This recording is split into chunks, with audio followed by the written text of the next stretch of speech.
Je m'appelle Ava Bennett. J'ai 31 ans.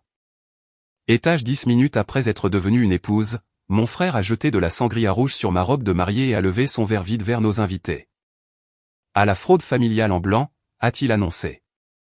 La salle est devenue silencieuse. Ma mère s'est précipitée, non pas pour voir comment j'allais, mais pour attraper son bras. Il ne le pensait pas, a-t-elle chuchoté. Ne rend pas les choses pires. J'ai regardé la tache s'étendre sur ma robe pendant que mon frère souriait comme si m'humilier faisait partie du divertissement. Il s'attendait à des larmes, à une dispute et à un pardon avant le dessert parce que c'était ce que je lui avais toujours donné. Au lieu de cela, j'ai remis mon bouquet à mon mari, je suis entré dans le bureau du directeur de la salle et j'ai ouvert mon application bancaire. Le compte sur mon écran avait couvert les frais de scolarité de mon frère, son loyer, ses livres et ses urgences pendant 3 ans. Son dernier versement d'inscription devait être payé avant minuit, mais plusieurs retraits que je n'avais jamais approuvés l'avaient presque vidé. J'ai appuyé sur geler le compte, confirmer l'alerte de fraude et désactiver la protection de découvert. Je n'ai rien dit quand ma mère a exigé que je retourne à la réception et que je m'excuse de l'avoir embarrassée. Je suis simplement parti avec mon mari. À 8h12 le lendemain matin, le système de paiement de l'université a rejeté le transfert et a annulé son inscription. Ensuite, mon téléphone a sonné et ma mère a hurlé, « Comprends-tu ce que tu as fait ?» Elle n'avait aucune idée de ce que j'avais découvert ni de ce qui était sur le point de s'effondrer. Avant que je ne vous dise ce qu'il cachait et pourquoi gelais un compte à exposer des années de mensonges, dites-moi, quelle heure est-il là où vous êtes et d'où regardez-vous? Je veux savoir jusqu'où l'histoire de A a voyagé. Le nom de mon mari était Ethan Cole. Pendant le trajet depuis notre réception ruinée, il a compris que je n'avais pas encore besoin de réconfort. J'avais besoin de faits. Nous avons atteint notre location Adobe avant minuit, portant toujours nos vêtements de mariage. Je me suis changé, j'ai placé ma robe tachée sur une chaise et j'ai ouvert l'historique du compte. Le compte d'éducation avait été créé après la mort de mon père. Il avait laissé un modeste paiement d'assurance et ma mère, Diane Bennett, a insisté pour que nous en réservions une partie pour mon jeune frère Jake parce qu'il était celui qui avait encore besoin d'une chance. J'étais déjà employé, donc j'ai plus tard remplacé et augmenté la majeure partie de l'argent moi-même. Quand Jake est entré dans un programme d'études supérieures en urbanisme, j'ai accepté de financer 2 ans sous des conditions claires, frais de scolarité, livres obligatoires, loyer de base et urgences. Le compte était légalement à moi. Diane pouvait voir les relevés tandis que Jake avait une carte de débit restreinte pour les dépenses approuvées. Il n'a jamais été propriétaire. La première charge non autorisée était de 1860 $ dans un magasin d'électronique. Ensuite sont venues une facture d'hôtel de 940 $, des billets de concert, des restaurants, des retraits d'espèces et un transfert de 4200 $ étiqueté caution de studio. Près de 14 000 $ avaient disparu en 6 semaines. Le transfert des frais de scolarité était toujours programmé, mais le compte ne contenait plus assez. Si la protection de découvert était restée active, la banque aurait pris la différence sur mes économies personnelles. Jake semblait compter là-dessus. Ethan a demandé si la carte avait pu être volée. Je voulais le croire jusqu'à ce que je trouve un mémo de transfert disant « Ne t'inquiète pas, Ava ne vérifie jamais ». Le destinataire était Maya Torres. Mon humiliation au mariage a soudainement semblé moins impulsive et plus calculée. Jake m'avait accusé de fraude la nuit même où il avait besoin que je sois distraite pour ne pas inspecter le compte. À 7h48 le lendemain matin, 3 alertes de paiement sont apparues. À 8h12, l'Institut de design urbain du Sud-Ouest a confirmé que l'inscription de Jake avait été annulée pour non-paiement. L'université l'avait déjà averti 2 fois et les affectations de studio étaient attribuées ce matin-là. Mon téléphone a commencé à vibrer. Jake a appelé en premier, puis ma mère. J'ai répondu à son 7e appel. « Réactive le compte tout de suite », a crié Diane. Les cours de Jake ont disparu. Alors il devrait parler à l'économe. Tu as causé cela. J'ai gelé un compte après avoir trouvé des transactions non autorisées. Son bref silence m'en a dit plus que ses mots. Quand j'ai lu les charges à haute voix, elle a insisté sur le fait que c'était probablement des dépenses scolaires. J'ai demandé si le concert faisait partie de son programme. Il a été sous pression, a-t-elle dit. N'appelle pas ton frère un voleur. Comment appelleriez-vous quelqu'un qui a dépensé 14 000 $ qui ne lui appartenaient pas? Sa voix s'est adoucie pour prendre le ton familier qu'elle utilisait chaque fois qu'elle voulait que je doute de moi-même. Elle m'a rappelé que j'avais une carrière, un mari et de la stabilité, tandis que Jake n'avait rien sans son diplôme. Cette phrase a clarifié notre dynamique familiale. Ma stabilité n'était pas traitée comme quelque chose que j'avais mérité. C'était une ressource qu'il croyait pouvoir redistribuer. Je lui ai dit que le compte resterait gelé pendant l'enquête bancaire. Un autre appel est apparu de Maya Torres, la femme qui avait reçu le transfert. J'ai mis fin à la conversation et j'ai répondu. Jake m'a dit que l'argent provenait d'une subvention, a dit Maya. Ce n'est pas le cas, n'est-ce pas? Non. Elle a expiré brusquement. Alors tu dois voir ce qu'il a soumis à l'université. Il a utilisé ton nom, Ava. Je pense qu'il a aussi utilisé le nom de ton employeur. Je travaillais comme enquêtrice de conformité pour des projets énergétiques à but non lucratif. Ma réputation dépendait de l'exactitude financière. Maya a envoyé des messages, des factures, des brouillons de candidature et une lettre portant ma signature copiée. Elle affirmait que j'étais la directrice financière d'une fondation caritative parrainant les recherches de Jake. Aucune fondation de ce type n'existait. La lettre promettait $40 000 de financement de projet. Jake n'avait pas seulement dépensé mon argent. Il avait construit sa carrière académique autour d'un engagement de financement que je n'avais jamais pris. J'ai rencontré Maya cet après-midi-là dans un café calme. Ethan est venu mais s'est assis séparément pour qu'elle ne se sente pas sous pression. Maya avait 28 ans, elle était directe et épuisée. Elle était sortie avec Jake pendant 9 mois et avait travaillé avec lui sur une proposition pour transformer des terrains commerciaux abandonnés en espaces de vie et de travail abordables. L'idée avait été initialement la sienne.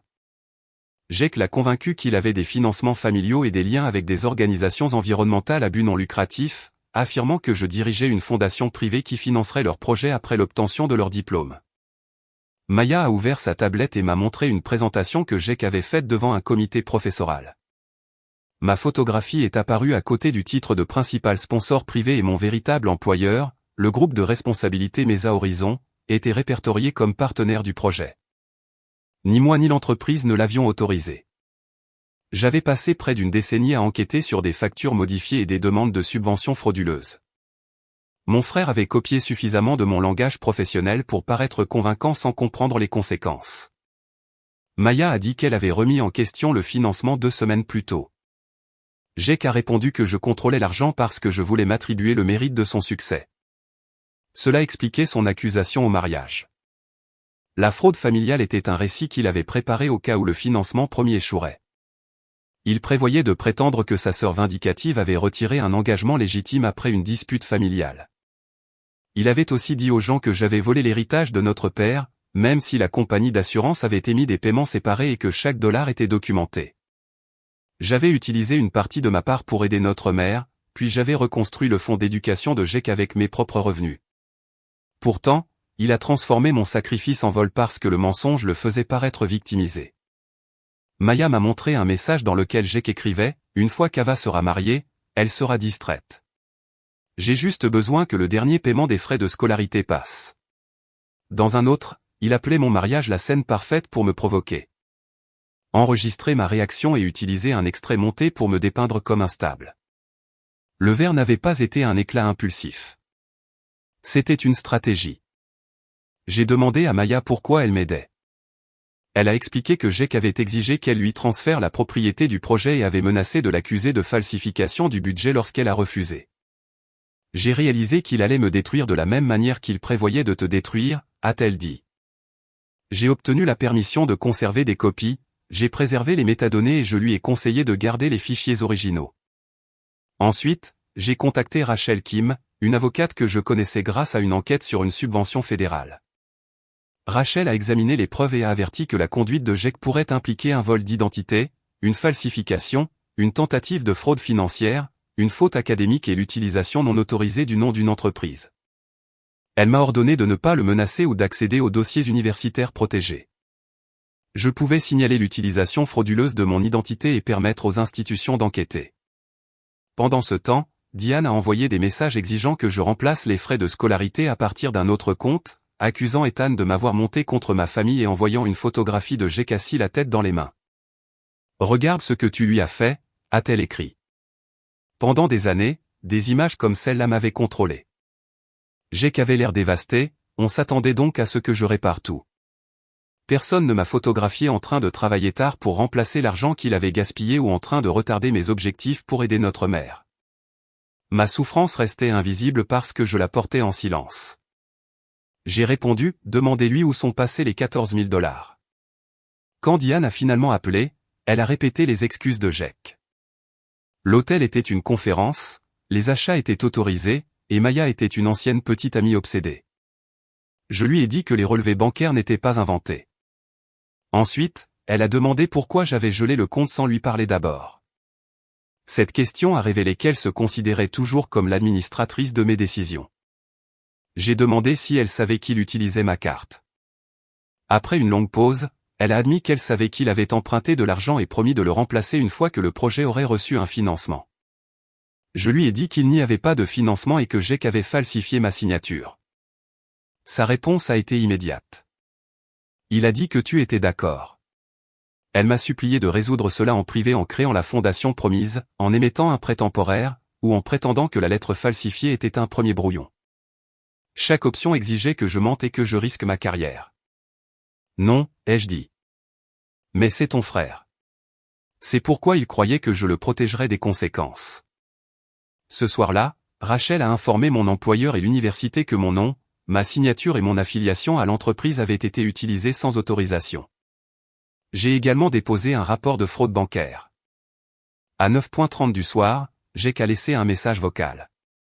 Tu as 24 heures pour arranger ça, a-t-il dit.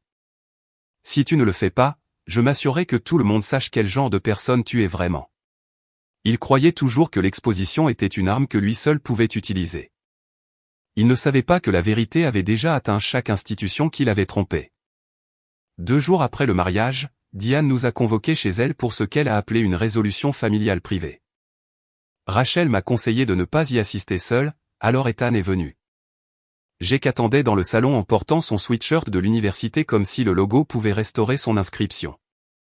Sur la table basse se trouvait un formulaire de réintégration, une facture de frais de scolarité et un stylo placé devant la chaise qui m'était destinée. Jake a pointé les papiers. Transfère l'argent aujourd'hui. Signe une lettre confirmant le parrainage et dit à l'université que le gel de la banque était un malentendu.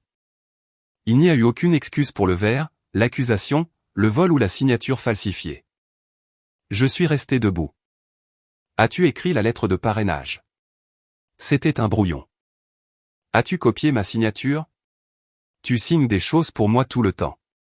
Je n'ai jamais signé de garantie de financement. Tu as dit que tu soutenais mon éducation. Cela ne t'a pas donné la propriété de mon identité. Diane a interrompu, disant que nous devions arrêter d'utiliser un langage juridique parce que c'était une affaire de famille. Ethan lui a rappelé que cela avait cessé d'être seulement une affaire de famille quand Jake a utilisé le nom de mon employeur. Jake lui a ordonné de ne pas s'en mêler. Non, ai-je dit. Tu m'as humilié à notre mariage, puis tu as blâmé Ethan pour ma réponse. Tu n'as pas le droit de m'isoler de mon mari parce que la manipulation devient plus facile. Le visage de Jake a rougi. Tu penses que l'épouser te rend meilleur que nous? Son ressentiment a finalement fait surface. Mon indépendance lui avait toujours semblé être une trahison. Chaque accomplissement devenait la preuve que j'avais pris quelque chose qu'il méritait. J'ai placé les relevés bancaires sur la table et je lui ai demandé d'expliquer l'hôtel, l'électronique, les retraits et le transfert à Maya. Il les a appelés des dépenses de projet. Je lui ai dit que Maya avait affirmé que le projet n'avait jamais été financé et avait fourni des brouillons montrant qu'il avait essayé de la retirer en tant que créatrice. Tu prends le parti d'une étrangère plutôt que celui de ton frère, a-t-il dit. Je prends des preuves documentées plutôt que tes affirmations. Diane a ramassé le formulaire de réintégration et a expliqué que l'université lui avait donné jusqu'au vendredi pour faire appel, mais que le paiement seul pourrait ne pas suffire parce que quelqu'un avait signalé ses documents financiers. Je lui ai dit que j'avais signalé l'utilisation non autorisée de mon identité. Elle m'a demandé de le retirer. Cela exigerait que je prétende qu'une falsification était authentique. Diane a commencé à pleurer. Ses larmes avaient redirigé mes décisions tout au long de ma vie. Quand Jake a endommagé sa voiture, j'ai payé la franchise. Quand il a perdu un appartement, j'ai financé le suivant. Quand il m'a insulté, je suis restée silencieuse parce que le conflit était censé affecter sa santé. Cette fois, je l'ai laissé pleurer sans me rendre. Jake s'est levé. Bien. Je rembourserai l'argent après l'obtention de mon diplôme. Tu n'es plus inscrit. À cause de toi. Parce que tu as dépensé les frais de scolarité et manqué la date limite. Tu as gelé le compte. Après que tu l'aies vidé. Il a fait les 100 pas dans la pièce et a dit, 14 000 $ n'était rien pour moi parce que j'en avais plein. Cette phrase a effacé la dernière partie de moi qui cherchait des remords. Il ne regrettait pas d'avoir pris l'argent. Il croyait que ma stabilité financière rendait le vol acceptable. Je lui ai rappelé que je l'avais gagné par des années d'audit, de voyage, de dates limites et de responsabilité. Il n'avait pas le droit de déclarer mon travail sans valeur parce que je gagnais plus. J'ai remis à Diane un avis formel révoquant l'autorisation de débit de Jake et son accès au compte. Il documentait le solde, les frais contestés, et l'exigence que les futures discussions de remboursement soient écrites. Jake l'a déchiré en deux. Ethan a dit calmement que c'était une copie. Jake a fait tomber la facture des frais de scolarité sur le sol. Diane a crié pour qu'il s'arrête. Pendant plusieurs secondes, le fils incompris qu'elle avait défendu a disparu, révélant un homme enragé parce que personne n'absorbait ses conséquences. Puis son téléphone a sonné. Nous avons entendu des fragments concernant le bureau d'intégrité académique, un accès suspendu et un entretien. Quand l'appel s'est terminé, il m'a regardé. Tu as détruit ma vie. Non, j'ai arrêté de protéger la vie que tu as construite avec mon argent et mon nom. Il a menacé de publier des enregistrements du mariage montrant que j'avais abandonné ma famille. Je lui ai dit de publier la vidéo complète, y compris le verre et notre mère l'excusant. Sa confiance a vacillé parce que plusieurs invités avaient déjà envoyé des enregistrements prouvant que je ne l'avais ni menacé ni attaqué. Je me suis tourné vers Diane. Je vous aime, mais je ne financerai pas Jake, je ne mentirai pas pour lui, ni n'accepterai des abus pour vous garder à l'aise. Jusqu'à ce que vous respectiez cela, j'ai besoin de distance. Jake a ri. Elle reviendra. Elle le fait toujours. Je suis parti sans répondre. Il avait raison à propos de la personne que j'avais été, mais cette personne n'existait plus. L'enquête de l'université a avancé plus vite que Jake ne l'avait prévu parce que la lettre de parrainage falsifiée n'était qu'un seul document douteux. Les administrateurs ont trouvé des incohérences dans les lettres de recommandation, les accords de partenariat et les engagements budgétaires. 2 organisations répertoriées comme collaboratrices ont nié leur implication, et une lettre portait la signature numérique d'un professeur qui avait pris sa retraite avant la date indiquée. Maya a fourni des brouillons de projets originaux montrant que Jake avait retiré son nom après qu'elle eut refusé de céder la propriété. Elle a également soumis une réunion virtuelle archivée dans laquelle il disait qu'il pouvait fabriquer tout le soutien dont le comité avait besoin. L'université m'a informé uniquement des documents impliquant mon identité. Sans preuve d'autorisation, l'engagement de financement serait traité comme frauduleux. Jake n'en avait aucune. J'ai tout divulgué à mon superviseur avant que les rumeurs n'atteignent l'entreprise. Mon signalement immédiat a protégé ma carrière, bien que j'aie été temporairement retiré d'un audit sensible pour éviter toute apparence de conflit. La responsabilité m'a tout de même coûté des heures de réunion, de collecte de preuves et d'examen juridique. La réalité n'était pas une révélation dramatique suivie d'une justice instantanée. Se protéger après une trahison exigeait de la patience et de la documentation. Jake a mis en ligne une vidéo de mariage recadrée montrant Ethan m'éloignant après le verre. Sa légende affirmait que j'avais annulé son éducation parce qu'il avait fait une blague honnête sur les finances familiales. Il se dépeignait comme un étudiant diplômé en difficulté ciblé par une sœur riche. Pendant plusieurs heures, des étrangers l'ont cru. Ensuite, un cousin a publié l'enregistrement complet, montrant Jake jetant le verre, m'insultant et riant pendant que Diane le défendait. D'autres invités ont partagé des angles supplémentaires. Maya a publié une courte déclaration confirmant que le litige impliquait des transactions non autorisées et de fausses déclarations de projet. Au sein de nos cercles professionnels, la crédibilité de Jake s'est effondrée. L'entreprise d'urbanisme où il avait obtenu un stage l'a placé en congé administratif parce qu'il n'avait pas divulgué l'enquête pour faute académique. Diane a appelé et m'a de nouveau blâmé. Tu aurais pu demander à Maya de garder le silence. Je ne contrôle pas Maya. Pourquoi tout le monde a-t-il soudainement besoin d'être protégé de Jake? Sa propre question est restée suspendue entre nous. Peut-être parce que vous avez passé des années à empêcher quiconque de le tenir pour responsable, ai-je dit. 3 jours plus tard, la banque a terminé son examen préliminaire. Les dossiers des appareils et les images de sécurité ont montré Jake effectuant les retraits d'espèces. L'hôtel était un voyage de fin de semaine. L'achat d'électronique était un appareil photo revendu plus tard en ligne, et le transfert à Maya lui avait été présenté comme de l'argent de subvention. Quand Jake a plus tard fait pression sur elle pour qu'elle en rende une partie en espèces, elle a refusé et a gardé les fonds séparés. Maya a volontairement retourné le transfert à la banque en attendant l'examen, prouvant qu'elle n'avait jamais eu l'intention de garder de l'argent volé. Jake devait encore le reste. Rachel lui a proposé un accord de remboursement structuré exigeant des paiements mensuels, la divulgation des actifs vendus, aucun contact avec mon employeur et une reconnaissance écrite qu'il n'avait aucune autorité pour utiliser mon identité. Il l'a rejeté, écrivant « Les membres de la famille ne peuvent pas se voler entre eux quand l'argent était destiné à la famille ». L'université a ensuite programmé une audience formelle. Jake a demandé à Diane de témoigner que j'avais verbalement autorisé la lettre de financement. Elle m'a appelé en panique, disant qu'elle avait seulement besoin d'expliquer que tout le monde comprenait que je soutiendrais le projet. J'ai demandé si elle comprenait vraiment que j'avais promis 40 000 $. Elle a admis qu'elle avait seulement supposé que je finirais par aider parce que je n'avais jamais permis à la famille d'échouer. Des mois plus tôt, Jake avait demandé si je changerais d'avis, et elle lui avait dit que je le ferais probablement. Il a interprété sa prédiction comme une permission. Elle a également admis qu'elle était au courant de certaines dépenses par carte de débit et avait augmenté la limite de dépenses en utilisant un ancien profil bancaire qui la reconnaissait toujours comme une observatrice autorisée. Elle a affirmé qu'elle ne réalisait pas que le changement serait traité sans mon approbation. La vérité était enfin complète. Le comportement de Jake a survécu parce que Diane a converti de manière répétée des suppositions en autorité. Puisque j'aidais généralement, elle croyait que le consentement pouvait être présumé. Je lui ai demandé de donner à la banque une déclaration sincère même si cela ne le protégeait pas. Elle a accepté. Lors de son audience, le panel a examiné les documents falsifiés, les faux partenariats, la propriété de projets volés et la mauvaise utilisation des ressources de l'université. Son inscription initiale avait été annulée pour non-paiement, mais la réintégration a été refusée en raison des conclusions sur l'intégrité.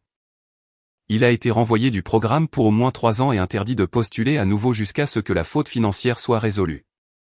L'entreprise d'urbanisme a mis fin à son stage cet après-midi-là. Jake a perdu plus d'1 semestre.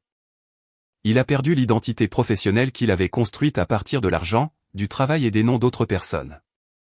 Ce soir-là, il est apparu devant chez moi. Ethan a vu Jake à travers la caméra de sécurité avant qu'il ne frappe. Nous n'avons pas ouvert la porte. J'ai parlé dans l'interphone et lui ai ordonné de partir. Il a tenu une enveloppe et a affirmé qu'il avait des documents prouvant que je lui devais une partie du paiement d'assurance de notre père. Rachel m'avait averti que les personnes désespérées inventent souvent de nouvelles accusations quand les précédentes échouent. J'ai dit à Jake d'envoyer les documents à mon avocate. Il a refusé. « Tu as caché l'héritage » a-t-il crié. Maman a dit que papa voulait que tout soit divisé équitablement. Je lui ai rappelé que la compagnie d'assurance avait émis des paiements séparés. Il a frappé la porte avec la paume de sa main. Alors Ethan a appelé la police. Pendant que nous attendions, Jake a continué à crier que j'avais volé son avenir. J'ai failli ouvrir la porte, non pas par peur, mais parce que l'ancienne partie de moi voulait encore s'expliquer jusqu'à ce qu'il comprenne. Puis j'ai reconnu le piège. Il comprenait les faits. Il rejetait simplement tout fait qui ne lui donnait pas droit à mes ressources. Les agents sont arrivés et lui ont ordonné de partir. Il a jeté l'enveloppe sur le porche. À l'intérieur se trouvaient des photocopies des notes de notre père, aucune n'établissant de réclamation légale. Une phrase était surlignée, « Ava s'occupera toujours de son frère ». Jake avait converti l'espoir d'un père en un contrat à vie. Le lendemain matin, Rachel m'a aidé à demander une ordonnance de protection civile restreignant tout contact indésirable. Nous avons également déposé une demande de remboursement parce que Jake avait rejeté l'accord volontaire et continué à répandre de fausses allégations. La flexibilité privée était terminée. Diane a visité mon bureau plus tard cette semaine-là, portant des relevés, des messages et une chronologie manuscrite de chaque occasion dont elle se souvenait avoir aidé Jake à accéder à de l'argent. Elle avait tout dit à la banque. « Il ne me parlera plus maintenant », a-t-elle dit. Je ne l'ai pas rassurée sur le fait qu'il reviendrait. Elle avait besoin d'expérimenter ce qui se passait quand elle arrêtait de le secourir. Je pensais que l'amour signifiait l'empêcher de tomber, a-t-elle admis. Parfois, tomber est la façon dont les gens apprennent où se trouve le sol. Elle a également avoué que Jake l'avait averti avant le mariage qu'il prévoyait de m'exposer pendant son toast. Elle a supposé qu'il voulait dire un commentaire sarcastique mais ne m'a pas alerté parce qu'elle craignait que je le retire de la cérémonie. Vous avez protégé son invitation au lieu de mon mariage, ai-je dit. Oui. Il ne restait aucune défense dans sa voix.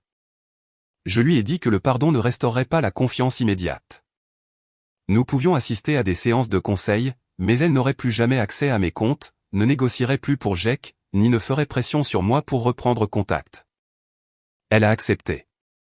L'affaire civile a découvert plus de preuves. Jake avait vendu l'appareil photo acheté avec mes fonds et utilisé les bénéfices pour le loyer. Il avait également tenté d'obtenir un prêt commercial en utilisant la fondation fictive comme garant, mais la demande a été rejetée avant que les fonds ne soient émis.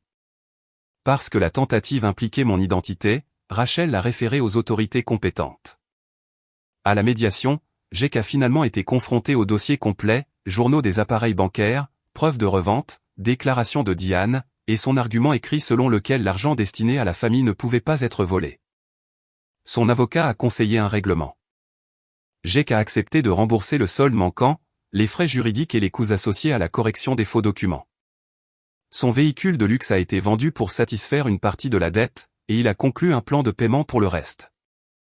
L'université n'a pas annulé sa décision. Le stage est resté perdu et les camarades de classe l'ont retiré de leur réseau professionnel après avoir découvert qu'il s'était attribué le mérite du travail de Maya. Maya a relancé le projet sous son propre nom avec des partenaires communautaires légitimes. Je l'ai seulement introduite dans une base de données de subventions publiques et elle a plus tard remporté un petit prix d'urbanisme basé sur sa propre proposition. Jake a appelé une fois d'un numéro inconnu. « Tu as eu tout ce que tu voulais ?» a-t-il dit. « Non, je voulais un frère qui me respectait. Tu m'as fait perdre mon diplôme. Tu as perdu ta place quand tu as soumis des documents falsifiés. Tu aurais pu me sauver. C'est le problème. Tu crois encore que te sauver signifie t'aider à échapper à ce que tu as fait. » Il a demandé si j'allais dire à l'université qu'il s'était excusé. Quand j'ai demandé s'il l'avait fait, il a répondu « Je te parle, n'est-ce pas ?» Le contact n'était pas une responsabilisation. Je lui ai dit qu'une excuse sincère nommait le tort, acceptait la responsabilité et n'exigeait aucune récompense. Il m'a traité de moralisatrice et a raccroché. Nous ne nous sommes plus parlé pendant plus d'1 an. Je n'ai jamais attaqué ses nouveaux emplois, contacté ses amis, ni célébré publiquement. J'ai simplement arrêté de payer, de mentir et d'absorber les conséquences. Une fois que je me suis écarté, la structure qu'il avait construite s'est effondrée sous son propre poids. Ethan et moi avons organisé une deuxième célébration de mariage 6 mois plus tard. C'était petit, 20 personnes dans la cour derrière une librairie de quartier. Je portais une simple robe crème, non pas parce que la robe originale avait été ruinée au-delà de toute réparation, mais parce que je ne voulais plus recréer le jour que Jake avait interrompu. Nous ne remplacions pas notre mariage. Nous célébrions le mariage qui y avait survécu. Ma mère a assisté après des mois de conseils. Elle ne m'a pas demandé d'inviter Jake. Elle n'a pas parlé de réconciliation pendant la cérémonie. Son cadeau était une lettre manuscrite reconnaissant les choix spécifiques qu'elle avait faits, augmenter la limite de la carte, cacher le toast prévu de Jake, supposer mon consentement, et utiliser des larmes pour faire pression sur moi. Elle ne m'a pas demandé de lui pardonner immédiatement. Cette retenue a montré plus de croissance que n'importe quelle promesse dramatique aurait pu le faire. Notre relation est restée prudente. La confiance est revenue par de petits actes ennuyeux, respecter une invitation refusée, éviter les questions financières et mettre fin aux conversations sans mentionner Jake. Le changement sain ressemble rarement à un film. Cela ressemble à quelqu'un qui entend non et qui permet au mot de rester. Jake a déménagé dans une autre ville et a trouvé du travail dans une entreprise d'entretien immobilier. Par l'intermédiaire de ma mère, j'ai appris qu'il avait commencé à rembourser le jugement et à assister à un programme de responsabilité financière approuvé par le tribunal. Il décrivait toujours la décision de l'université comme excessive, je n'ai donc pas supposé qu'il s'était transformé. Les conséquences peuvent interrompre un comportement destructeur, mais elles ne peuvent pas fabriquer de la perspicacité. Ce travail lui appartenait. 1 an après le mariage, j'ai reçu une lettre sans adresse de retour. Jake a écrit que la perte du programme l'avait forcé à examiner combien de réalisations dépendaient du travail d'autres personnes. Il a admis avoir pris le concept de Maya, falsifié ma signature et utilisé la peur de maman pour accéder à l'argent.